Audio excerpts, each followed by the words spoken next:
The shooting operations were very much in-your-face killings. They were not by remote control the way gas chamber killing operations were.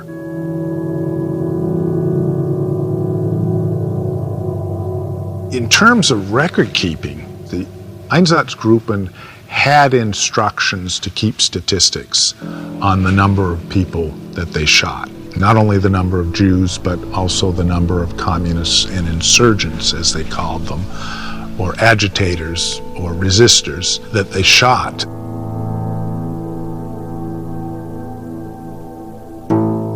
This document shows a map of the Baltic states and Belarus with coffins, one coffin in each country, as well as a number next to the coffin, which designates the number of Jews killed in that particular region in the middle of January 1942.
I encountered the story of the Einsatzgruppen in the course of reading about human violence, which is something my work has focused on as an historian and a writer.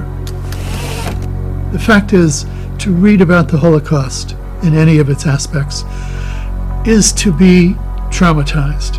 I had nightmares. I had a great difficulty dealing with this material.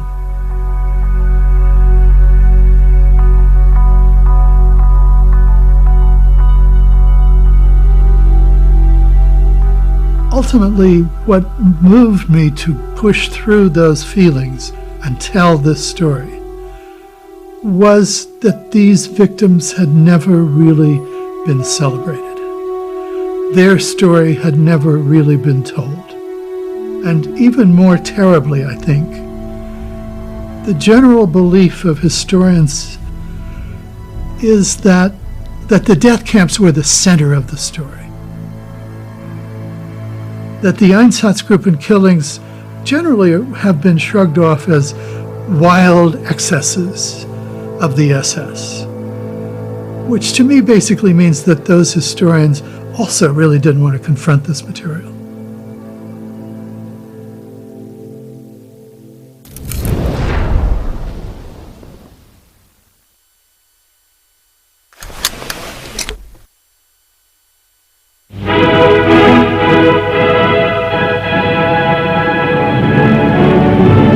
Lemberg, die Stadt zeigt Spuren schwersten Kampfes. Die ukrainische Bevölkerung empfängt unsere Soldaten begeistert als Befreier vom Blutterror des Bolschewismus. The Einsatzgruppen massacres preceded the invention of the death camps. When the German army invaded the Soviet Union in June of 1941, the Einsatzgruppen followed behind the army, ostensibly to pacify the civilians when the army moved on. but part of their program was to murder Jews. And the idea of mass industrialized killing really hadn't come up yet. Das Judenviertel von Jonava, das gleichfalls nach dieser Anordnung verschont wurde, wird gesäubert. Auch hier terrorisierte das jüdische Gesindel im Bunde mit den GPU-Agenten die litauische Bevölkerung in der furchtbarsten Weise.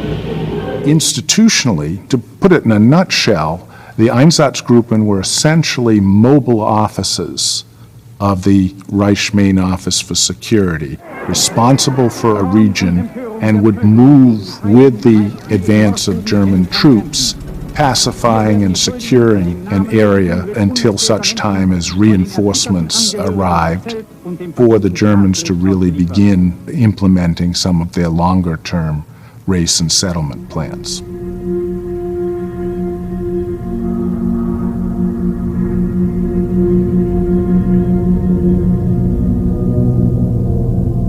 These people kill every day, several times a week, entire communities, no end.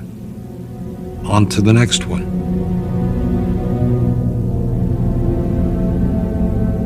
They don't seem to tire, they don't seem to slack, and they're relentless about it. They're also not satiated by the blood that they have spilled. Let's go to the next place. More. No satisfaction, no end.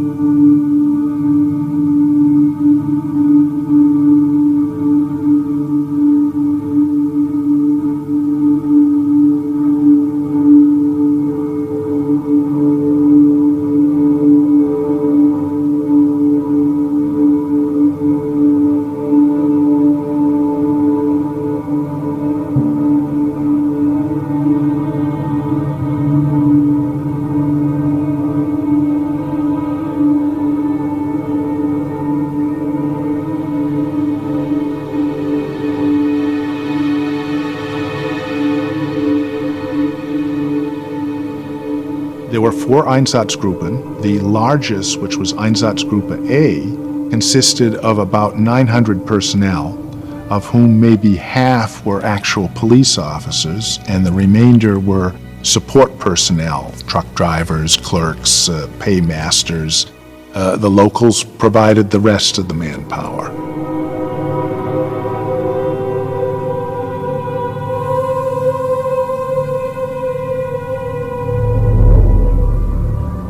Generally, the ratio of German nationals to locals was probably about 60-40 in the major operations, and then, of course, much less in these initial operations where there were fewer German personnel on hand.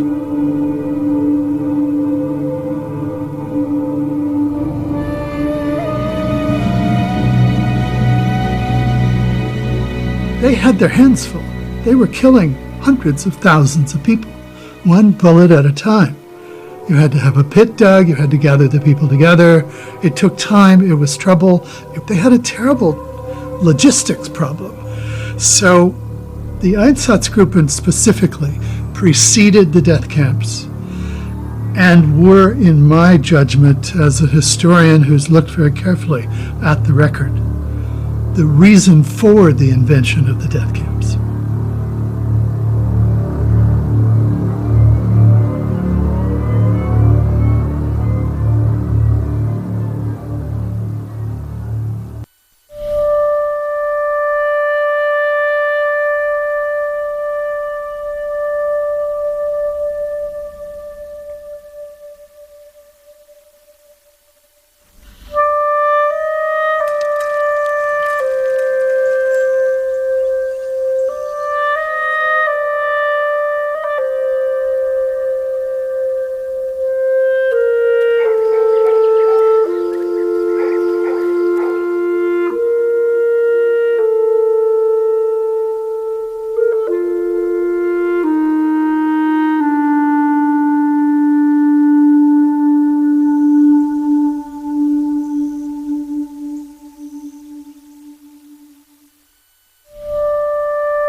Let me go through the steps how this had to happen. Bear in mind that the Jews in a given area are usually concentrated well before in a specific section of town, or if it was from the countryside and the smaller towns into the largest town around. They had identified the Jews in advance, pulled them all into the town center. And again, they were careful not to let anyone really know what the end result was going to be as much as they could until it was too late.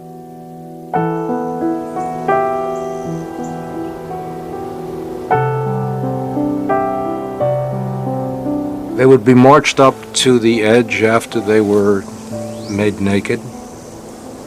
In most cases, we know because we have diagrams of the killing, 2 or 3 or 4 people would shoot people, normally in the back. And the reason you had 2 or 3 or 4 or 5 is essentially so that none of the killers had an individual responsibility. I don't know if it's my bullet that killed if I'm a killer or somebody else's. They were shot usually by security police and SD personnel. Sometimes volunteers from among the auxiliaries were sought, and they were involved doing the shooting as well. After the men were gone, then they went after the women and children. The fiendish thinking behind this strategy was that if they'd killed the women and children first, the men would be more likely to fight, because they'd have nothing left to lose. And then another layer of people would be shot. Once the pit was filled to capacity, it would be covered over after another layer of soil was put on, layer of lime, and then topsoil would be covered. I was with 100 people. In line. Here was on the left side Chaim Levitan, a neighbor, me, my father, my brother, Shmuel Paikovsky. That's 5 people in this line. And we saw a bunch of clothing in front of us from the previous groups. A German was sitting knee, one foot to the other, a machine gun on his knee, and pointed not on us, but on the pit. We were meanwhile undressing. I saw my father naked. I saw all the neighbors naked. Myself I didn't see. My brother, he didn't look on me, he didn't look on nobody. He was putting his face on my father's leg, and he grabbed him so hard, he wouldn't let him off. He wouldn't let, my father could make a step without his head.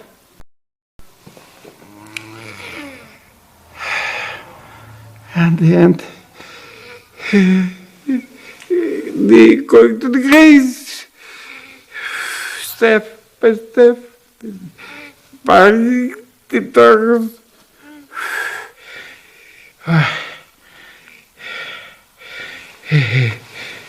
My father armed me with his hand on my arm, and machine gun started to I fall down. I remember. He pushed me down. I fall in before him. I assume he fell down on me. I didn't see him falling down on me, but he was the closest down on me, and the nearest to me, hardly, and blood spilling. Seconds, and stopped quiet.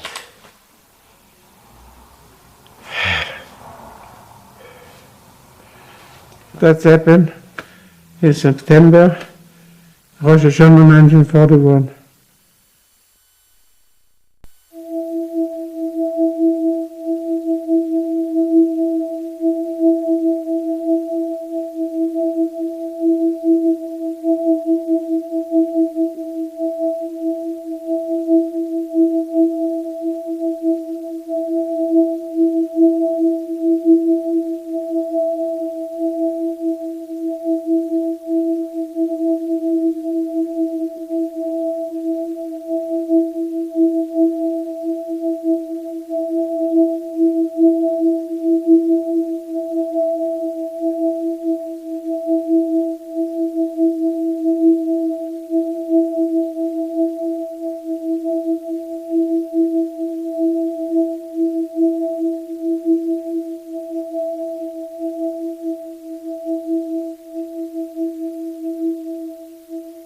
we have a number of photographs of the mass shootings because people take pictures of things that are of interest to them. They attended these executions and they took pictures the way people took pictures of lynchings in the South.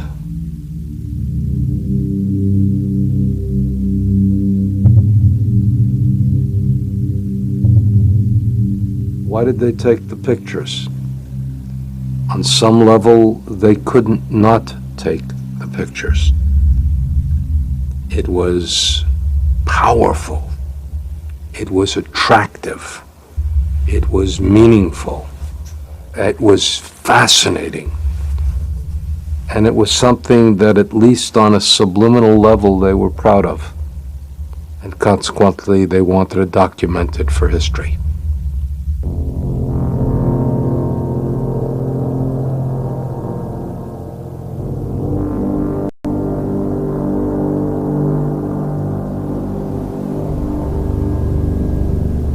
This film, which lasts less than 2 minutes, I think, was taken by an off-duty German military officer who attended this mass shooting on the coast in Latvia in the latter part of June of 1941, or the very early part of July.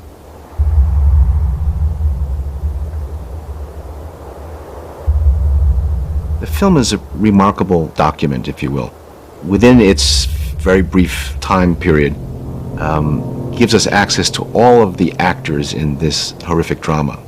You have the victims, and you see that in this case these are all men, some of whom have been beaten before being conveyed to the execution site.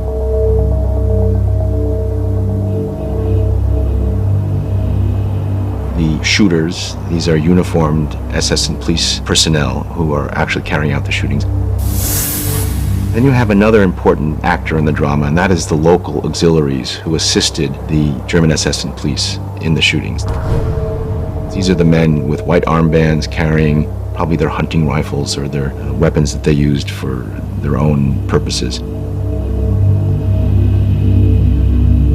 And then, of course, you have the so-called bystanders, the witnesses, including children in short pants who are witnessing this really grotesque spectacle. And they're not witnessing anonymous people being shot.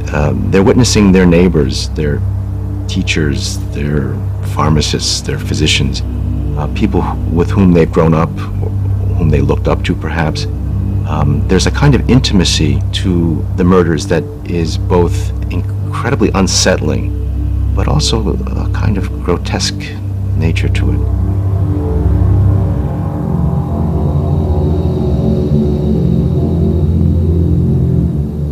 For me, the most chilling thing is that for the shooters, there's a kind of quotidian boredom to what they're doing in some cases.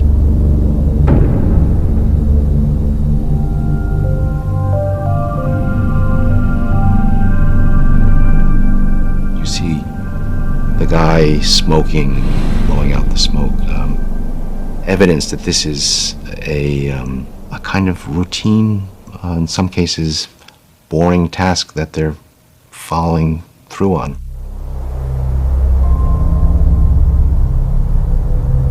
The most chilling set of frames in that for me is this pet dog that someone brings with them. How the dog is startled by the rifle shots and darts across the frame. A kind of reflexive reaction on the part of the animal to the shots. Who brought the dog there? Did the dog go back home with them? What was the dog doing on this scene when people were being murdered? I don't know why that moves me, but it does.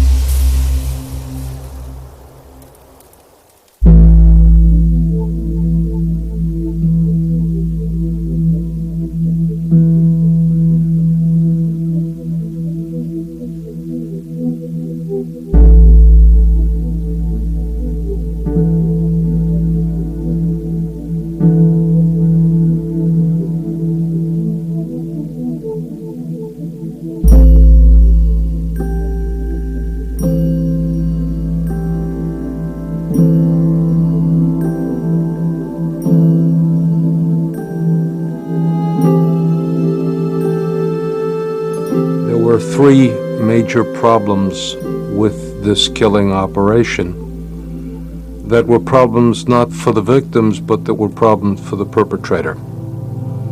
The first, it was public. The second was that it was too personal.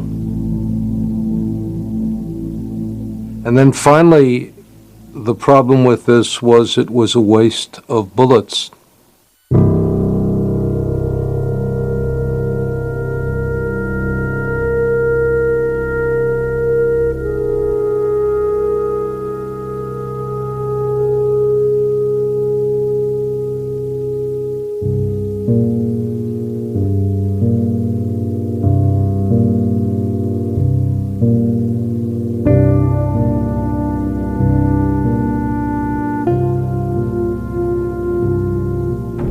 Heinrich Himmler was horrified. He had found it easy to order other people to kill. But to be in the presence of people being shot in large numbers into a pit and to hear their screaming and moaning and see their writhing was more than he could stomach. And he started running around hysterically screaming, "Kill them quickly, kill them quickly." And this was just about the time when the decision came to move the Jews of Western Europe, which followed directly from the United States joining the war as the result of Pearl Harbor in December of 1941. That's when Himmler said, okay, the gloves are off, basically. And they began to think about moving all the Jews of Western Europe.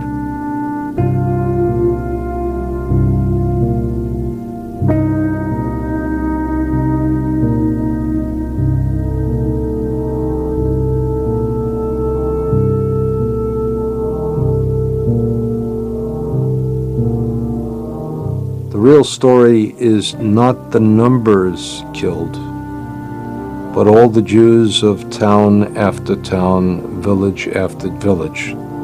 It's Moshele and Shloimele, it's Chanala and Rivkala, it's Leila. It's family by family, person by person, one by one by one, bullet by bullet by bullet.